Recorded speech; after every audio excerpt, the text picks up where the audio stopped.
Alright, what's going on? It is just the end of the remote duel extravaganza weekend. I played a good amount. I think I played a couple of Winnamats with this deck and also a Floobidoobidoo deck. Unfortunately, I never actually won a mat, but I did get enough tickets to buy, to trade in for a couple of mats. But yeah, so I think overall, both of the decks I played performed pretty well. I just wasn't able to close it out because I'm actually not that great at the game, apparently. I just choked at really bad times, and they just led to me getting eliminated. But here are the deck lists. I think if it was Swiss, I probably would have played a lot better, but in elimination games, it is what it is. So for the tri-brigade list, triple cat, triple fractal, triple kit, triple nerval, double Karas, and then the Mercurier. This engine seriously overperformed. It just got me so much card advantage that win games. But you know what? Card advantage does not matter when your opponent has Mystic Mine. So, not salty about that. But yeah, and then rounding off that, we also have Albion, the branded sword. So yeah, I would say the branded engine worked perfectly fine, did its job. But yeah, I just got cheesed occasionally. Can't do much about it. The Apex Avian, I think I summoned it once off when I had Scareclaw on the field. It worked out pretty well. Didn't really brick it all with it. So yeah. And then for the spell traps, we got Revolts, double Revolt, double Tenki, double Airborne Assault. I think the Airborne Assault did really well. It really unbricked a lot of hands, and I caught a lot of people off guard because they're like, oh, you play that card? After they thought I had zero ways to extend. This one guy, he impermed a tri-brigade, and then he also veilered my Fergie, and then I just said Airborne Assault, and I just kept playing. So yeah, Airborne Assault did exactly what I thought it would do. Very good extender in the deck. And then just the Call by the Foolish, because you got to play it. And then I think that is it for kind of like the main deck, because it's tri-brigade. So I wanted to play a ton of hand traps, like literally a ton. So I played 3 Veiler, 3 Ash,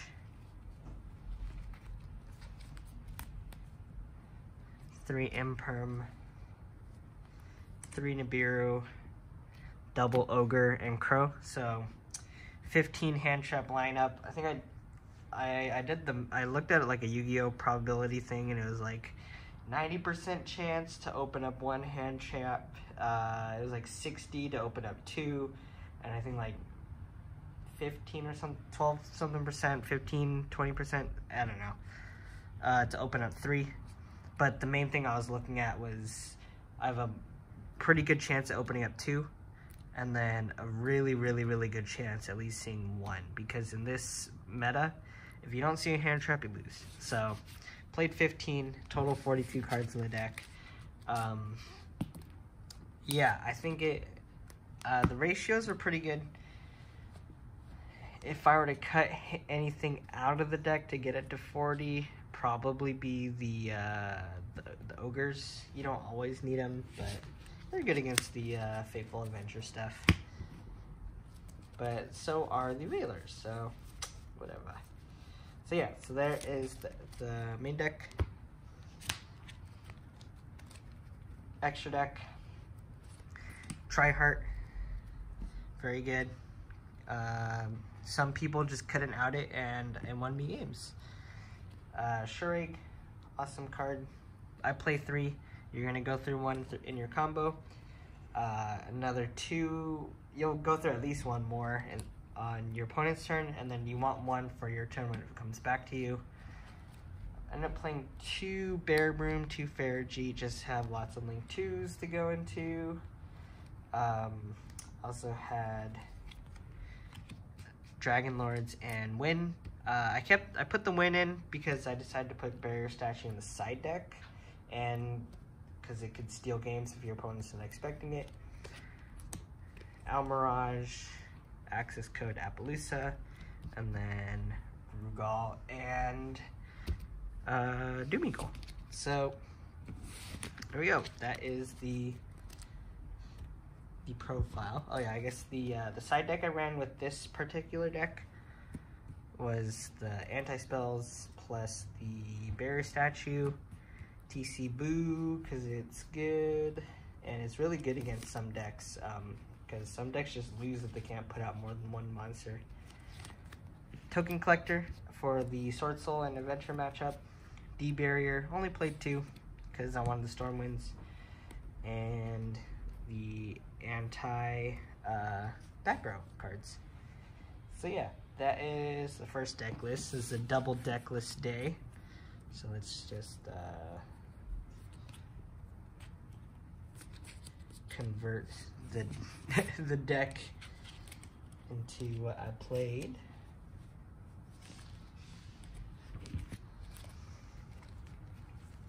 Just gotta pull out some cards. The Avian, that was in the deck.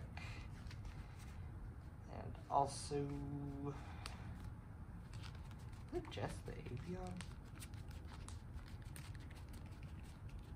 I think it might have just been the Avian. Yeah, so just the Avian. This guy.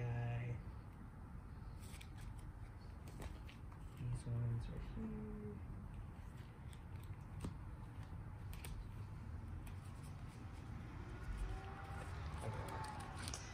Okay. 1, 2, 3, 4, 5, 6, 7, 8, 9, 10, 11, 12, 13, 14, and 15. So this is the side deck. And then the main deck. Alright, cool. So the other deck I played, Floobidoobidoo, was pretty good. I actually really like this deck. I never really played it in a like a bigger setting where you're just playing like all day. But yeah, I think if I was actually proficient with the deck, I definitely would have won. Like, this deck is actually pretty cracked out. And my deck isn't even complete. Like, I'm missing some really key cards, but I think the deck functioned overall very well. But yeah, so 3 Eaglin, 3 Robin, and then 1 Toucan, 1 Stree, and then 2 M-Pen, and these are the Floobidoobidoo monsters we played. And then supporting it, I had the triple Simorgh. Yeah, this card's really good for chain blocking, puts an extra body on your field, very powerful. The Stormwinds, because, you know, Stormwinds wins games. 1 Avian, and then 1 Mega Raiza.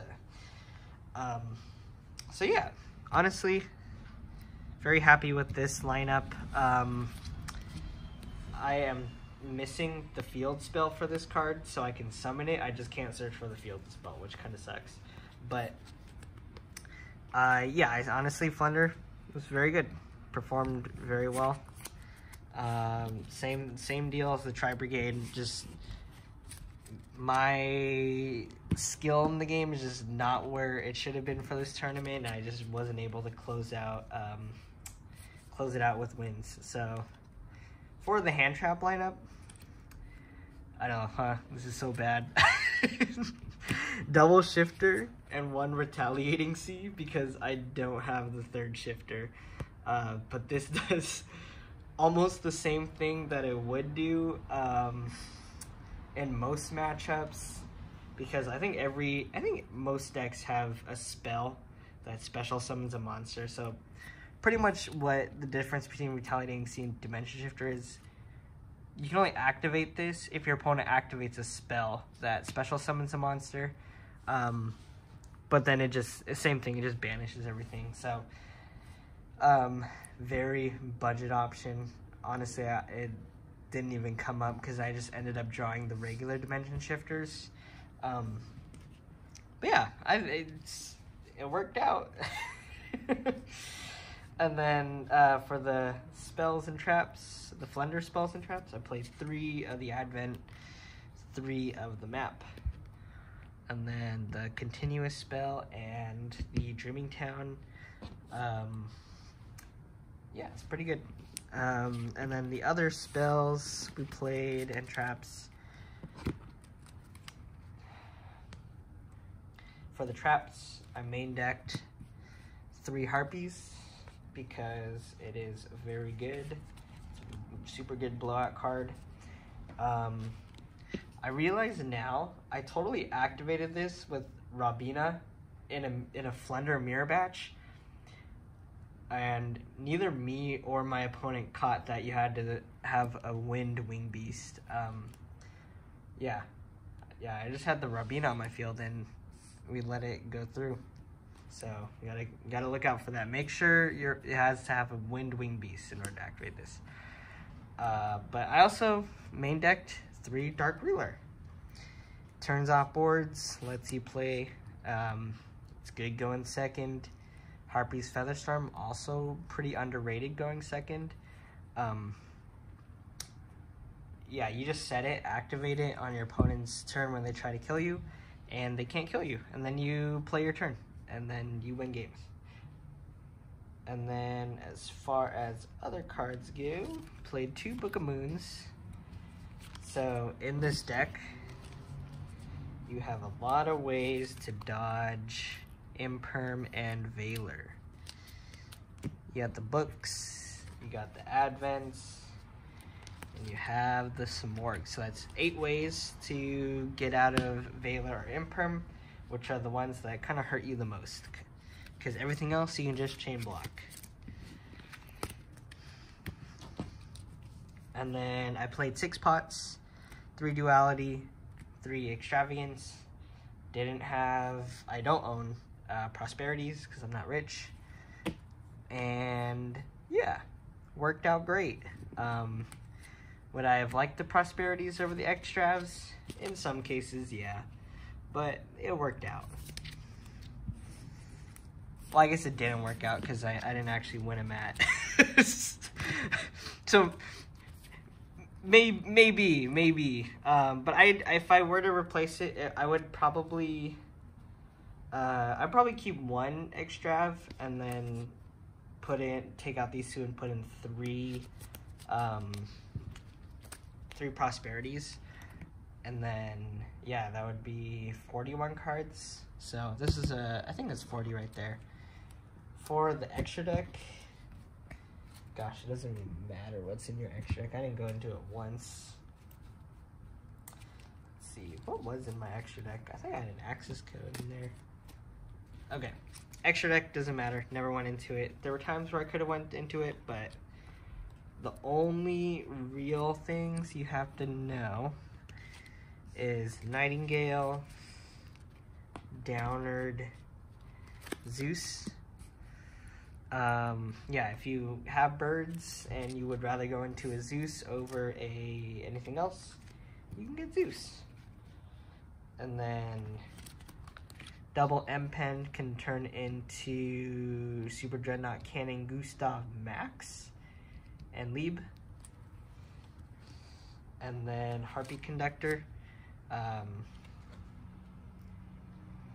see. Yeah, Harpy Conductor, it outs, what's it called? It outs Mystic Mine. It puts you on 0 monsters.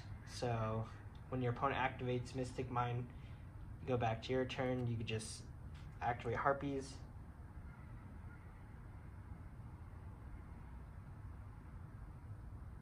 And then, actually, wait, Harpy Conductor. There's like a combo. I saw a combo with somebody using Harpy Conductor to out Mystic Mine, and it worked. If somebody knows it, put it in the comments, because there is a combo where Harpy Conductor outs Mystic Mine. And then double Phoenix and Unicorn to spin stuff, destroy stuff. Promenade Thrush does the same thing as Nightmare Phoenix. Fucho, extra Nightingale, and then Link Karibo, Axis Code Talker. Honestly, I banished almost everything in this extra deck. Doesn't really matter. Spells and Trap Destruction is the name of the game when you're going second, because people will put up floodgates against you and steal games against you. So I played... I did not play 2 Cyclone. Get that out of here. I played double MST, 1 Cyclone, 1 Duster. Didn't have a 3rd MST, so I played a Cyclone. Yeah, it's all pretty normal. Duster is actually really good in this deck because Harpy's Featherstorm can loop your Duster, so if it gets destroyed, you can keep playing it. In the Flunder, I had a Flunder mirror match, and me and my opponent, we were just looping Harpy's Feather Duster, so I think we both activated it twice, which is crazy, because you can only have 1 in your deck. More Spell and Trap Destruction, so 7 ways to out back row, very delicious. Triple D Barrier, yeah, it's just a good card, just turns off your opponent's very specific decks. And then stuff people don't expect, I had triple Token Collector, double Nibiru. Yeah, these came in handy. Played against an adventure person, drew 3 of these drew 2 in my starting hand, drew 1 off of Extravagance, had the whole gang in my hand. Didn't activate them, but we still won the game. Nibiru. Used it once. It got toted and it got stolen. But yeah, let me think. Is that 15? 1, 2, 3, 4, 5, 6, 7, 8, 9, 10, 11, 12, 13, 14, 15. Yeah. So there we go. Double deck profile. Thanks for tuning in. Kind of sad I didn't win that rescue cat mat, but I had a good time dueling.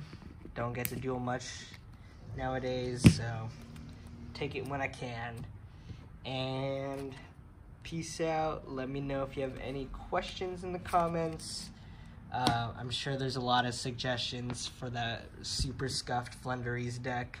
I am missing cards, I know.